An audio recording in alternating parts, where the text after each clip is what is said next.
Hey, what's up, everybody? BDO44 coming at you with another video. All right, so we play the Phoenix Suns tonight, LA. We've already seen them, what, four times, three times? I think this is the fourth time we've seen them, and we still got another regular season matchup against them. Of course, we saw them in the in-season tournament, and two games before that were played, and then in the preseason we also saw them at the very end. So if you count all of those games, this is literally our fifth time seeing the Suns, and it's barely early January. I'm tired of the Suns. I'm sure you are as well. But the good thing about seeing the Suns is it's led to victories for us. We only lost the preseason matchup. The other three, we won. But we only won them by an average of like 3-4 points. So that's not too encouraging when you consider what domination means. We're just winning close games against this basketball team, and a lot of times they're missing their guys. And I'm missing anybody today. They only have one person on the injury report, and it's a role player. I don't remember exactly which one it was, but nobody to that would otherwise damage what they're doing out there. So that means you got to deal with KD, Booker, Beal, and somebody we've been turning into an all-star when we see him, Grayson Allen. So we need to be aware of just how intentional they would likely want to play tonight, given the fact that they have been dominated by the Lakers in close game situations. So, over the last several games, looking at the Phoenix Suns, they are a team that has not really played good ball, man. They played the Clippers last, got out-rebounded severely, got paint points were really lopsided the Clippers' way. And it was not a close game at all. They gave up like 138 points to the Clippers or something like that. Just terrible defense. The game before that, they played against the jawless Memphis Grizzlies, lost that. Nothing really sticks out about that game as it pertains to the stats or anything like that. But they just didn't win. And I don't know if KD played in that game or not, but they've just gotten KD back as of late. So he's still working himself back into shape. And obviously he can do a lot of damage. So that's an understatement. But, when it comes to the Phoenix Suns, they're just a basketball team that's been struggling as of late, man. They've played the Miami Heat before that, won the game. So that's one thing to look at. But then they had a previous matchup prior to where they played the Clippers and lost that. So the Clippers have had their number as of late. And we're just going to have to understand that Phoenix is due for a win. They're due. And you don't want to, after coming off of two games where we beat the Clippers and the Raptors, come in lackluster because of the fact that we've beaten this team so many times in a row, thinking that they're just going to roll over. They are a desperate basketball team to get back on track. They have their super team trio that's ultimately the team is built around. They have an old coach that we won a championship with, Frank Vogel, who's likely going to be intentional on beating us as well. And we need to understand when a team has all the incentive in the world to play better than what they're expected to. So this is what that is. You don't allow this to be a trap game by any stretch of the imagination just because you got Devin Booker, Bradley Beal, and Kevin Durant on the floor. But even more so, you know that they have pride. And they're sick of losing to us. And we need to keep them sick in that way. We need to keep them sick in that way. So that's what it comes down to. They've had trouble with their role players. As I've looked at what's been going on as of late, they ain't really doing all that great as it pertains to getting help from their bench. And they've removed Watanabe from the rotation, which I think is a mistake. For the most part, he got like 6 minutes in the last game in a DNP, but prior to that, I don't know that works. Keita Bates-Diop has struggled in this thing. Josh Okogie hasn't really taken the step forward that they thought he would take this year. Devin Eubanks is having a down season, it seems. Eric Gordon, they're not really getting a whole lot out of him. It's just one after another. Frank Vogel is just not really able to get much out of anybody other than Grayson Allen, Kevin Durant, Bradley Beal, and, of course, Devin Booker. Now, DB is playing great ball right now. He's shooting the ball very well. I think he had like 35 a couple of matchups ago. I think against the Grizzlies, he shot very well. So, we got to pay attention to Devin Booker. Obviously, Bradley Beal, who's been back from injury for a couple of weeks now, got to take him seriously. So, they got the talent and the star power, but I don't think it actually comes together to really make the team very good because the rest of the sum of their parts have been struggling. They had a nice little stretch last week where Bol was really playing well, but I haven't seen him really stick out in the box score. I don't know if he's hurt right now, if they just removed him from rotation for whatever reason, but that team's struggling. They're struggling. They're playing bad, and they were lucky to beat the Miami Heat a few nights ago, but other than that, they're losing everything they're playing in. And so we need to take advantage of that. We need to take advantage of a struggling Phoenix Suns team who's trying to find their identity, trying to find their way, trying to find some synergy between their trio, and understand that we can score a lot on them. The fact that we've been able to score the ball pretty good against the Clippers, well, not really. No, we had 106 points and we won that game, but we scored a lot against the Toronto Raptors, getting 132 points, I think, out of that or something like that. That's the kind of the recipe for success for us tonight, is to just continue on that path of trying to score and run up the score quite a bit. Because we know any one of those guys can go for 50, 40, and all three of them can go for 50 and 40 if they have a crazy night. So now, can they stop you is the question. The answer is probably not. Anthony Davis should be able to feast and feast regularly. They have a guy by the name of Yusuf Nurkic down there who we don't want to see go off, but he has been struggling too. It's just, for me, I have to be honest, I just don't like Frank Vogel as a coach, and I think he's the problem. I think that. Now, they do have some roster issues, things like that, but for me, the way the roster looked when they assembled it, if they were to have their three superstars, the rest of those guys should be able to play some defense, rebound the ball, maybe get a little scoring going, and be good enough to get them over the hump. But because of just like our problem, we tend to use players out of position, do a bunch of stuff, have inconsistencies in the rotation and stuff like that. You're not really able actually to see what that roster was in theory designed to do. And so I do think that's the problem there, honestly. And, I'm sure Phoenix will assess their situation accordingly. But I do believe if they move the coach and bring in somebody that's a bit more savvy for offensive creation and just overall rotations, they'll be fine. Because at the end of the day, as we knew, Frank Vogel is a defensive coach, and they have an offensive team. So that's the end. That's the situation right there. I know a lot of Laker fans love Frank Vogel. I wasn't one of them. But nevertheless, he's going to, like I said, he's going to have an intentional mindset about beating our team, obviously, and given the fact that we did fire him after winning the championship, I'm pretty sure he has a chip on his shoulder against us, and so we just need to take a bite out of it. And so that's really my thought. I mean, the Phoenix Suns, like I said, I'm especially tired of them. I don't ever want to have a year where we play the Phoenix Suns 6 times before the playoffs even hit. What if we were to happen to see them in the playoffs, so we got to see them another 7 times? I mean, God, no. I don't like them that much to have to see them that much.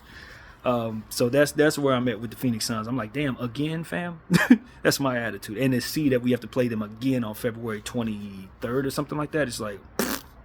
But, yeah, man, we got the Phoenix Suns tonight, and I'm sure they're just as tired of us, especially since we've been beating them every single time, and we need to continue to do that, man. That's what it really comes down to. They're a struggling basketball team. They do have Hall of Famers on the squad, offensive guys that can run up the score, but honestly, without them going for like 30 apiece, they really have a hard time scoring with others. They really have a hard time defending anybody. And, they need Grayson Allen to be a superstar for them to really win basketball games, it seems. So, yeah, man, I'm not saying I don't have a whole lot of respect for them. You take those 3 players and put them where they need to go in real situations where they're not relying upon one another. And, of course, those are superstars, all 3 of them. But together, I haven't been impressed yet. Maybe tonight could be the start of them impressing me, but I haven't seen them enough because they're never actually healthy at the same time. But they will be tonight, so we need to be aware of that. So, of course, your Lakers, we again came off of the Toronto matchup where a lot of was said about the officiating. But when we look back at the tape and saw others who broke down the tape, it wasn't a whole lot to see there. It was just Toronto crying about officiating that was actually rather fair, to be honest. So they just got to live with themselves. They lost to the Clippers last night, too, so they can go back to Toronto and think about that.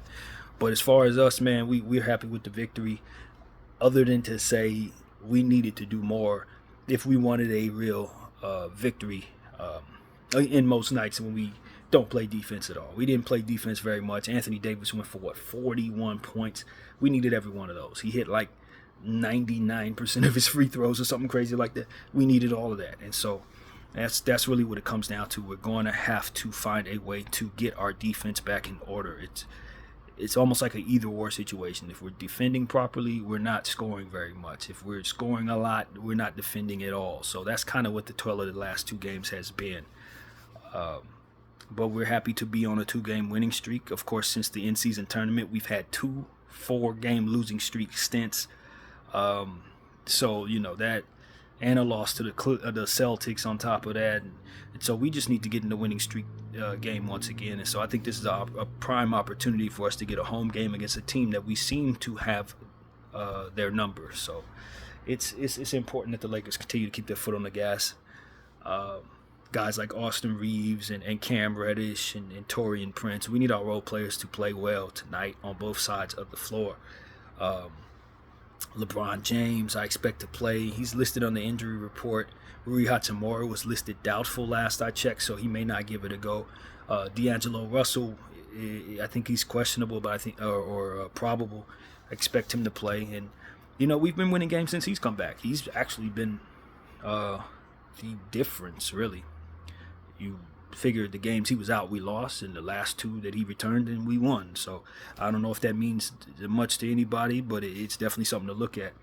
We just usually play much better when he's available, particularly feeding Anthony Davis the ball and getting his shots. So although we're bringing him off of the bench, we're going to need him to play well. I know he's not talking to the media right now, and they're really upset about that, but I am not. I don't care if he never says another word to those people, so long as he shows up and plays ball for us. That's my attitude. We need Austin Reeves to play better. He had like 8 points in the last game, 1 for 5 from behind the arc. Definitely had a good clutch moment down there, hitting a big 3 and drawing a serious foul. But at the end of the day, he needs to give us 48 minutes. He can't just turn it on. Like I reckon it. Recall Tebow, a guy by the name of Tim Tebow in college, used to have horrible games all the way to the 4th quarter, and then he turns into a Hall of Famer in the last 5 minutes to win games. We can't have that type of stuff because at the end of the day, if you're not giving us 48 minutes to play, we're going to have to win close games, and we don't want to have to play close games. We want to play well throughout the meat and potatoes of a game like this and then be able to sit our starters in the 4th quarter with a blowout victory. So you're not going to have that happen too often with KD and Booker on the floor. I'm not going to disrespect them, but that's kind of how we want the layout of our basketball games to go. So that means guys got to, if you have that clutch gene at the end of the basketball game, you got to see the fruit in playing the same way in quarters 1, 2, and 3. So that's something that's on my mind right now when considering Austin Reeves. He's been doing his Tebow thing, and that ain't going to work for us. So he needs to snap into his best self and get his 3-ball back in order. So that's the challenge I'm issuing to him. Vanderbilt, continue to work on passing the rock because that's how you help us offensively.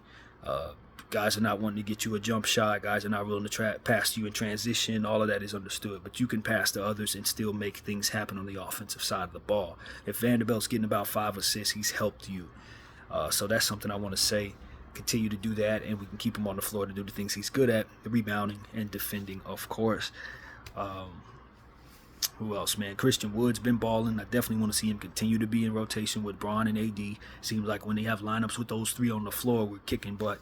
And he's been shooting the 3-ball very, very well, along with other things that he's doing, blocking shots, rebounding the ball as consistently as he always did. And so I'm just very pleased with Christian Wood, and I want to see him continue to get the rotation minutes and maybe have those even increased because we seem to be better for it. And so that's where my head is, man. He's quickly becoming one of our better players all the way around, and we're going to need him tonight against the Phoenix Suns. So, that's what it is, man. Role players got to step up. We need everybody to step up. Cam Reddish had 4 out of 5 threes in the last game, but much has been said about the turnovers and stuff just the same. So he's going to have to continue to look for the basketball to fall for him, and of course try to take care of the basketball just the same. And then on the defensive end, I know he'll give us what we need there. So that's what it is, man. TP's been shooting well. We need that consistency from 3 from Taurean Prince. He's definitely somebody we can count on to hit a jump shot. Probably one of the better shooters we've had in the last several years when you consider just how poor people shoot when they come here. But he's been one of those guys that hasn't had that problem at all, and we're very pleased with that. So although he has some limitations that have been extensively documented on this channel. At the end of the day, when the three ball's falling, he's one of our better players, and he also does some things that make you raise your eyebrows, like blocking shots at times and things like that. So we just want to continue to see him utilize his minutes the way that he has been, and I think he'll be a very, very good asset to us tonight against Phoenix. So yeah, man, that's where my mind ultimately takes me. I just want my role players to play better. I know Bron is going to show up. I know AD's in a fantastic stretch. We need everybody else to play well, and if we have that on both sides of the floor, then we probably win a game like this against the Phoenix Suns here at home. So your Los Angeles Lakers are going to be wearing them ugly purple uniforms I can't stand. Phoenix Suns will be wearing the whites that they ultimately usually wear at home, and that's going to be the layout of the floor tonight. And of course, the game's at 7 p.m. Pacific time, 10 o'clock Eastern. We're back on home schedule, so you ain't going to be seeing no 4:30 games until we get back on the road. Yeah, that's really what it is for me, man. That's exactly what comes to mind in regards to this basketball game. I'm tired of the Phoenix Suns. I don't like how this has been scheduled at all. I would love for them to diversify a bit more when you got a team that you're going to potentially see 6 and 7 times. Put some of the matchups at the end of the season. Put some of them in the middle. Put some of them in the beginning. But don't have us playing these guys 5 damn times before February. I mean, my God, man. Seriously. Video 44. I thank you all for watching.